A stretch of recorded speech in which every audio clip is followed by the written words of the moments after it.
오늘은 종려주일입니다. 예수님이 예루살렘에 입성하신 날 예루살렘 성에 가보시면요, 많은 문들이 있어요. 그 중에 하나, 이 사자문, 라이온스 게이트라고 하는 문이 있습니다. 이 지금 보이는 성벽은 16세기 초에 오토만 제국의 슐레이만 대제가 만든 것입니다. 이슬람 나라죠. 그때가 아주 옛날, 우리나라 조선 초기쯤 됩니까? 마틴 루터가 종교개혁을 할 때쯤입니다. 그런데 이 성의 윤곽과 출입은, 이 출입 위치는 예수님 때하고 비슷하다라고 추정합니다. 이 문에 보시면 사자가 4마리 부조되어 있습니다. 그래서 문을 사자의 문이라고 주로 부르고, 기독교 전통은 이 성금요일에 비아 돌로로사는 빌라도의 관정 안토니 요새에서 시작하는데, 이 종려주일 이 시작부터 시작하는 경우가 많습니다. 그래서 종려주일부터 주님 가신 길 압축적으로 보여주는, 걸어가는 길이 전통적인 순례 길이 되어 있습니다.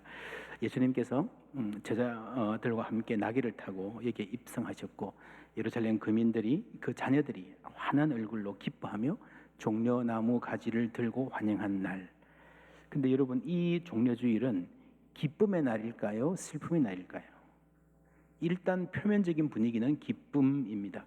기쁨에 넘쳐 춤추는 축제의 날. 그러나 불과 5일 후에 그 주인공의 비참한 죽음으로 이어진 행렬이었다. 그리고 그 죽음이 로마 총독의 의지가 아니라 그 도시를 가득 채운 집요한 군중들의 함성, 요구에 의한 것이었다는 것을 생각하면 우리가 이 날을 어떻게 바라봐야 될지, 기뻐하고 즐거워해야 할 날인지, 분노하고 슬퍼해야 할 날인지 쉽지 않습니다. 호산나 지금 구원하소서라는 말이 죽여라 죽여라 십자가에 못 박으라 라고 변하는데, 이 축제의 기쁨이 살인의 광기로 변하는데 불과 4일밖에 걸리지 않았습니다. 어떻게 사람들이 그렇게 돌변할 수 있을까요? 큰 충격입니다. 그래서 여러분, 이 충격을 완화하기 위해서 일부의 성서 해석학자들이 그런 시도를 했습니다. 이 충격을 좀 완화해 보고자, 예를 들면 다른 사람들이라는 거죠. 일요일의 사람들, 일요일에 호산나 외쳤던 선량한 순박한 백성들과 목요일의 사람들, 예수를 죽이라 십자가에 못 박으라 소리 높은 불량스러운 폭도들, 밤의 사람들, 다른 그룹이라는 거죠. 다른 그룹. 여러분, 이렇게 해석하면요, 조금 마음이 편할 수 있습니다. 일요일의 사람들과 목요일 밤의 사람들을 분리해서 나누고자 하는 시선은 때때로 이념적인 편향으로 이어집니다.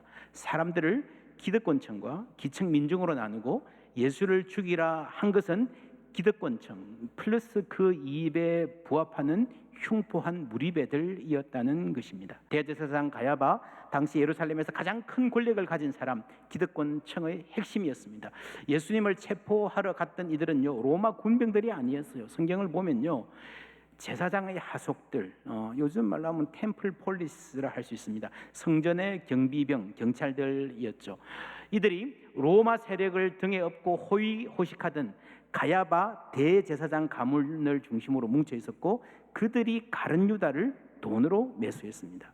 가룟 유다뿐만 아니라 군중들의 일부 세력을 비슷하게 유혹하거나 부려서 선동했을 가능성이 대단히 높습니다. 그런 점에서 이 일은 기득권층의 계략이 작동한 것이 틀림없습니다만은, 그렇다고 해서 당시 부유층을 전부 다 악이라 볼 수는 없습니다. 예수님의 고난을 안타까워하며 지켜보고 있던 니고데모, 아리마대 요셉, 한 명은 국회의원이었고 또 한 명은 거부였습니다. 예수님 돌아가신 후에 묘지를 제공하고 장례를 위해 막대한 비용을 지불했습니다. 돈도 돈이지만 정치적으로 위험한 행동이었습니다.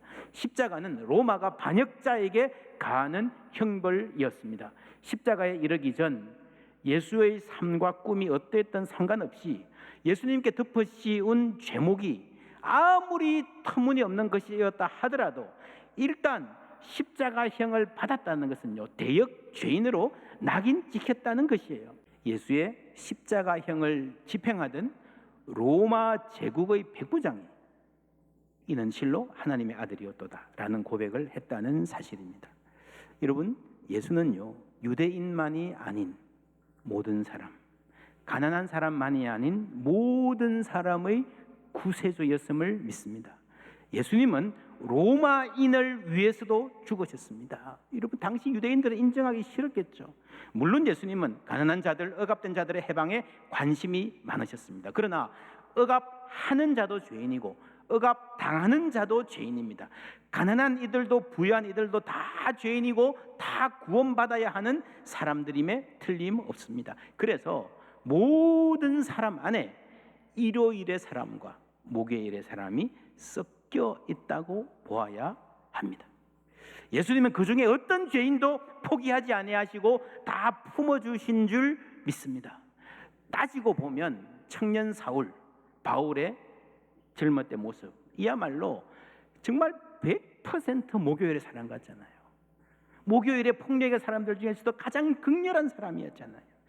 그러나 하나님은 그 사람도 불쌍히 여기신 거예요. 사도행전 6장 7절 함께 읽습니다. 하나님의 말씀이 점점 왕성하여 예루살렘에 있는 제자의 수가 더 심히 많아지고 허다한 제사장의 무리도 이 도에 복종하니라.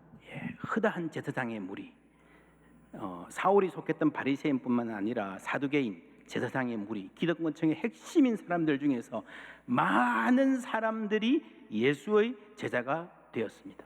예수님은 바리새인도 제사장도 사랑하시고 품어 주셨습니다. 그러니 사람들끼리 네 편 내 편 나누어서 편을 가르고 배제하는 것은요, 성경적이지도 않고 현실적이지도 않습니다. 종려주일 이 일요일의 사람들 중에서도 변한 분위기에 휩쓸려 목요일 밤에 예수를 죽이라 소리친 사람들이 있었을 것입니다. 그렇지 않았다 하더라도 최소한 그들은 비겁했잖아요. 숨죽이고 있었잖아요. 그래서는 안 됩니다. 그는 우리의 민족의 희망입니다 라고 나서는 사람이 그 큰 도시에서 단 한 사람도 없었다는 것입니다. 그 많은 군중들 중에서 불과 4일 전에 외친 그 환호를 생각하면 어떻게 그렇게 비루해질 수 있는지 의아합니다. 박수 치다가 돌변해서 침을 뱉지는 않았다 하더라도 역사의 물줄기가 반역으로 흐르는 이 시기에 비겁하고 침묵하고 있다는 것이 침을 뱉는 것과 뭐 그리 다른가? 라고 성경은 묻습니다. 예수님을 기대했던 예루살렘 주민들뿐 아니라 예수님을 따라다니면서 동고동락하면서 예수님을 알고 예수님을 주로 고백하고 그 예수님께 인생을 걸었다고 했던 베드로와 제자들도 크게 다르지 않았습니다. 예수를 판 가룟 유다나 부인하고 도망간 제자들이나 본질적으로 크게 다르지 않다라고 보는 것이 성경의 평가입니다. 예수님께서 월요일 날 성전에 들어가서 채찍을 휘두르시고 성전의 일부 장사꾼들을 공격하시는데 그걸 보고도요, 예루살렘의 기득권자 대제사장의 경비 유지하는 사람들은 꼼짝 못했습니다. 왜냐하면 백성들이 지지하고 있었기 때문입니다. 그냥 숨죽이고 지켜보았어요. 백성들의 반응이 두려웠기 때문입니다. 그래서 공개적으로 체포하지 않고 밤에 은밀한 곳에 가서 체포한 거예요. 그리고 야간 재판을 합니다. 여러분, 당시 법으로도요, 야간 재판은 불법입니다. 그리고 법정이 아닌 가야바 개인 주택의 뜰에 모여서 불 피워놓고 재판해요. 하룻밤 사이에 재판을 하고요, 체포된 지 24시간도 안 돼서 사형을 집행해 버립니다. 이렇게 무리한 이유는 대중 조작을 위해서입니다. 예루살렘 사람들은 예수를 좋아했습니다. 예수를 기대했습니다. 인기가 하늘을 찔렀습니다. 그런 상태에서 공개적인 자리에서 예수님을 손대지는 못했지만 일단 예수가 힘없이 잡혀서 끌려왔을 때에, 그리고 죄인으로 정죄받는 분위기가 형성이 되면 이제 대세가 기울었구나 생각을 하면 지지자들도 위축될 수 있다고 계산한 거죠.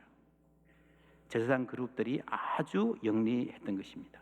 그리고 그들의 작전은 그들의 기대보다 훨씬 더 잘 작동했습니다.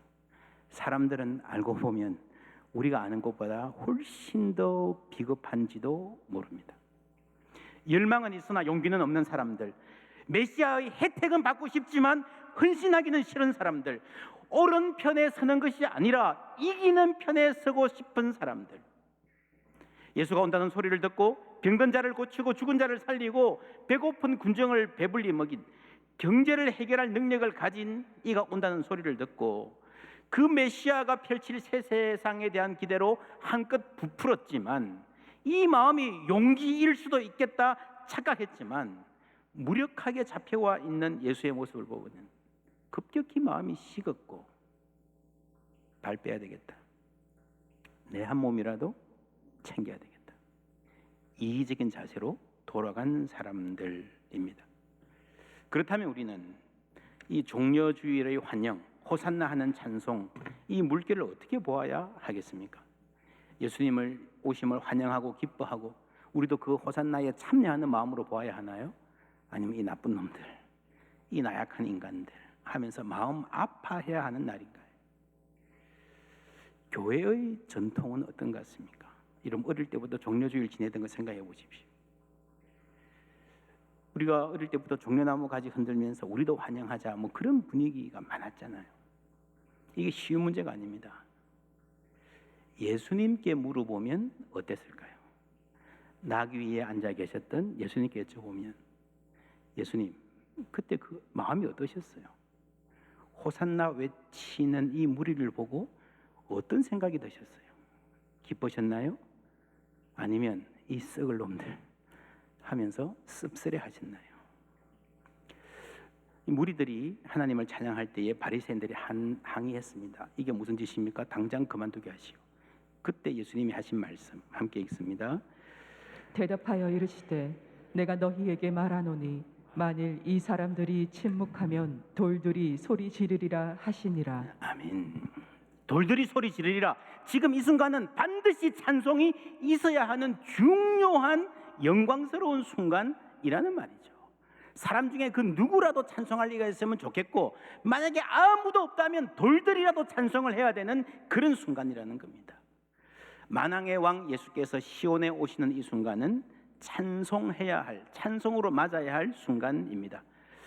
여호와여 돌아오소서 언제까지니까 모세의 기도 시편 90편에 나오는 기도입니다. 이것은 구약 백성들의 눈물 맺힌 간구가 모인 기도입니다.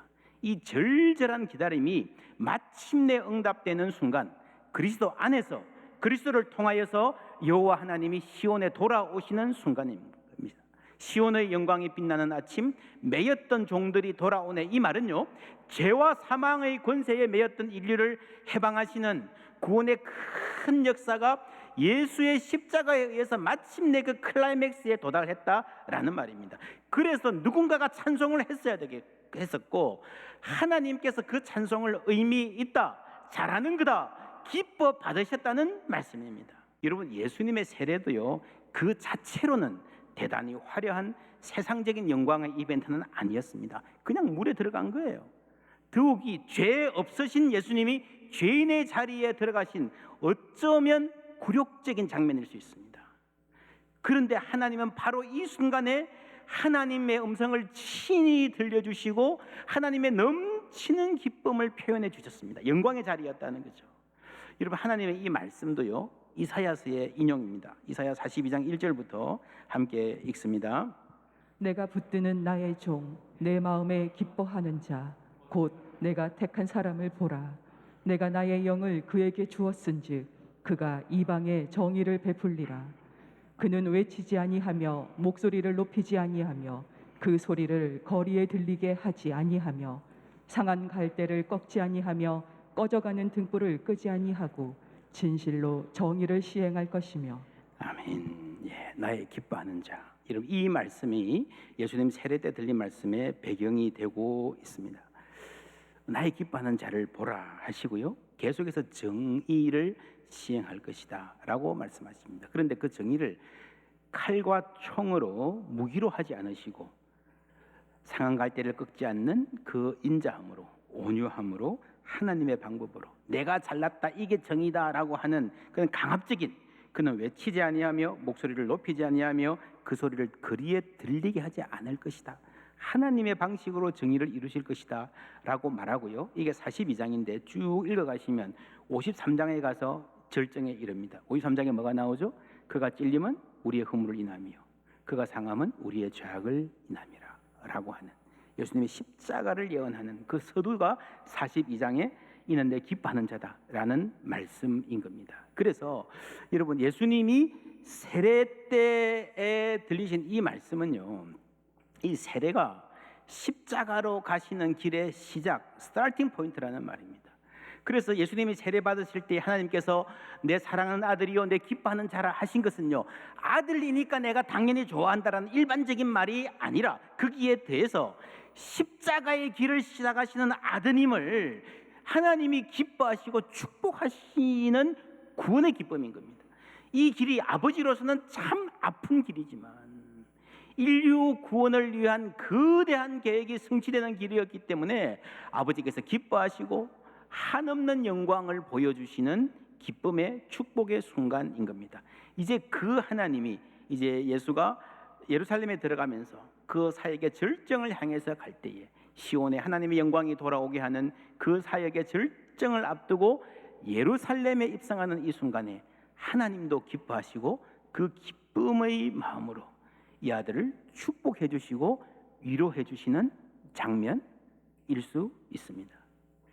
여러분, 그래서 우리가 성경을 보는 눈, 예수님을 알아야 됩니다. 예수님은 한 눈으로는 손 흔드는 백성들을 보셨지만 고개를 들어 하늘을 바라보셨을 것입니다. 아버지와 대화하셨을 것입니다. 예수님의 생애 내내 가장 중요한 대화의 상대는요, 하나님 아버지였습니다. 그렇죠? 쉬지 말고 기도하라라는 이 권면을 가장 잘 살아내신 분이 있다면 예수님 아니겠습니까? 그래서 백성들이 막 환호하는 이 순간에도 예수님 마음을 오가는 가장 중요한 대화는 하나님 아버지와의 대화였다는 겁니다.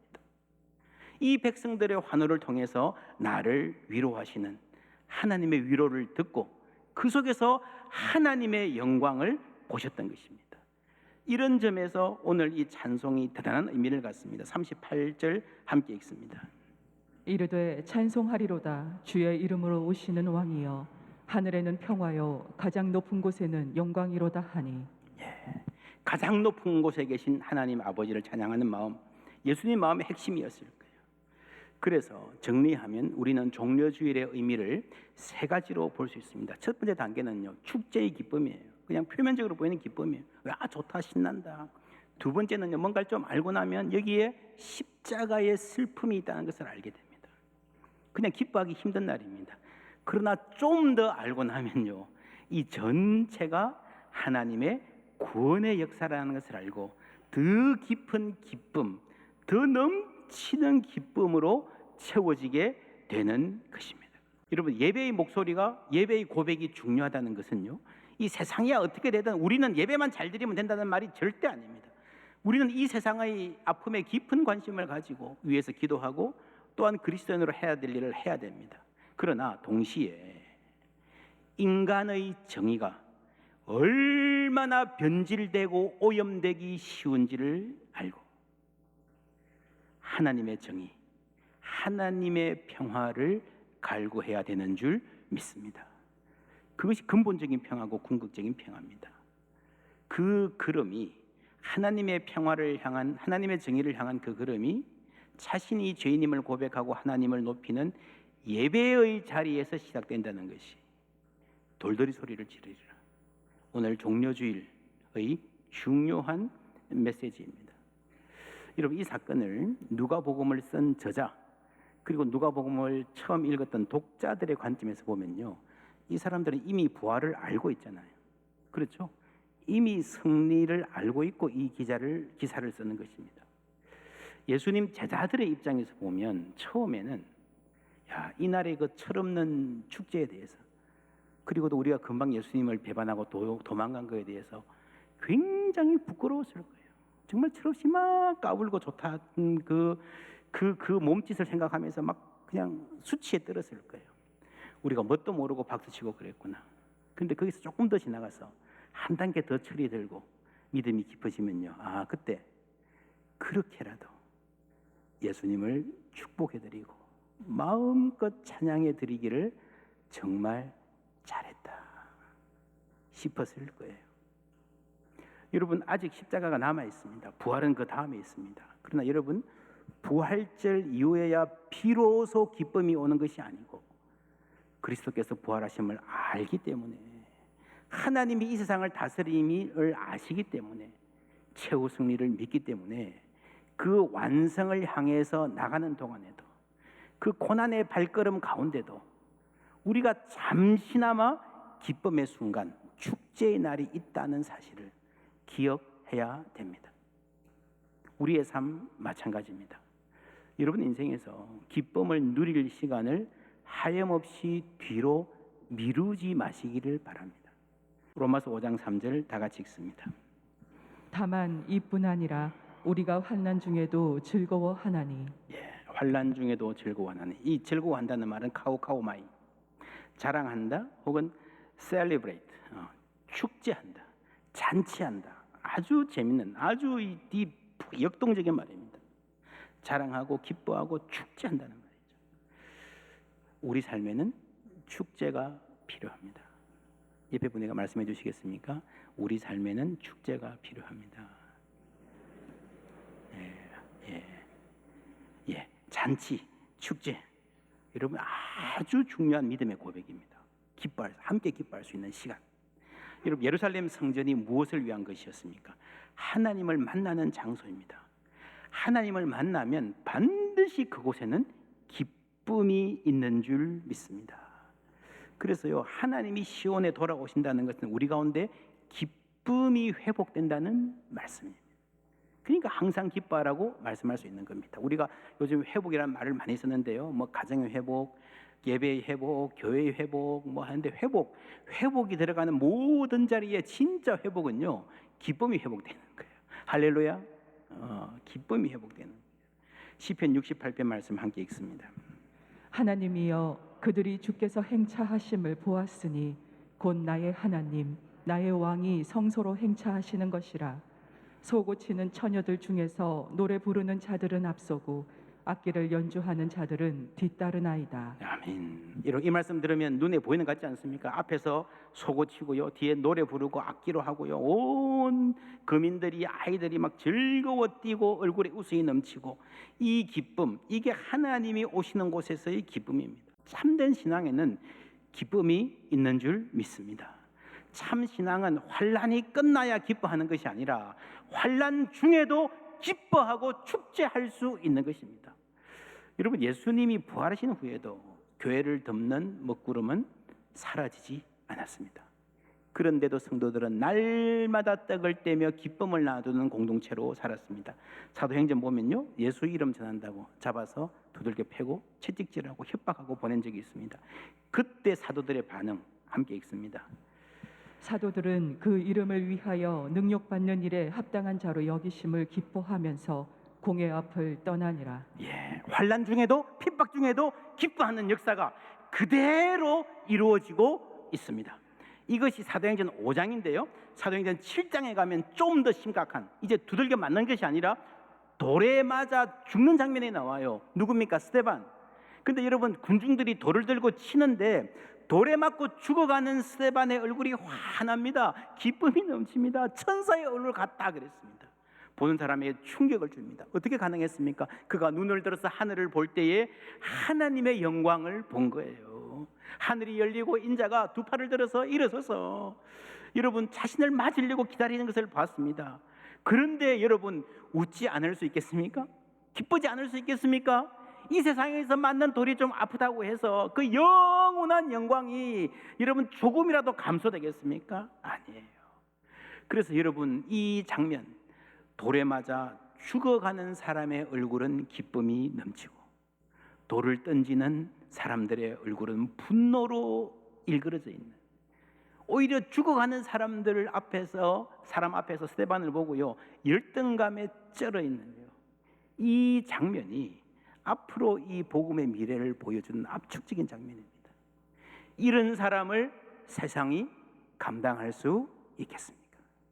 이게 복음의 능력이고 환난 중에도 즐거워하는 하나님 주신 기쁨의 능력인 줄 믿습니다.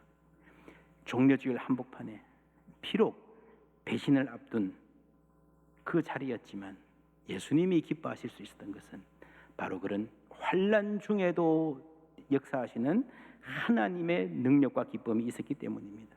오늘 우리가 살아가는 삶에도 환란이 있지만, 고생이 있지만, 내 뜻대로 안 되는 것도 많지만, 그럼에도 불구하고 우리 하나님, 우리 주 예수 그리스도 여전히 이 땅을 다스리시는 줄 믿습니다.